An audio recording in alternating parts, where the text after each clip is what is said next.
தேவ பிள்ளைங்களான நாம தேவனுக்கு கீழ்ப்படியறது அவசியம்னாலும் ஏன் தேவன் அதை அதிகம் எதிர்பார்க்குறான்னு தெரியுமா? எந்த ஆணையும் பெண்ணையும் இணைச்சு மேரேஜ் நடந்தா கோடீஸ்வரங்கள் ஆவாங்கன்னு தேவன் திட்டம் போடுறது கிடையாது.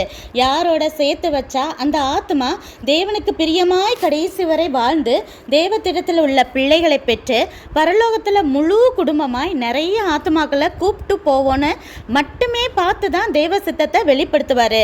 இப்போ நிறைய பேர் திசை மாறுறது திருமண விஷயத்துல தான். தேவனை அறியாத துணையா இருந்தா இன்னும் அவங்க பிசாசோட அதிகாரத்துல தான் இருப்பாங்க.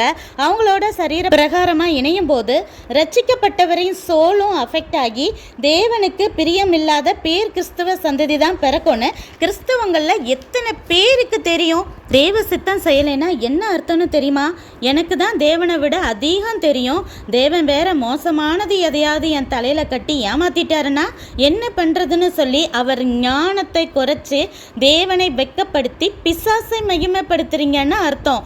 தேவ திட்டங்கிறது தேவனுக்காக மனுஷங்களுக்காக ஏதோ போனா போதுன்னு செய்கிற காரியம் இல்லை.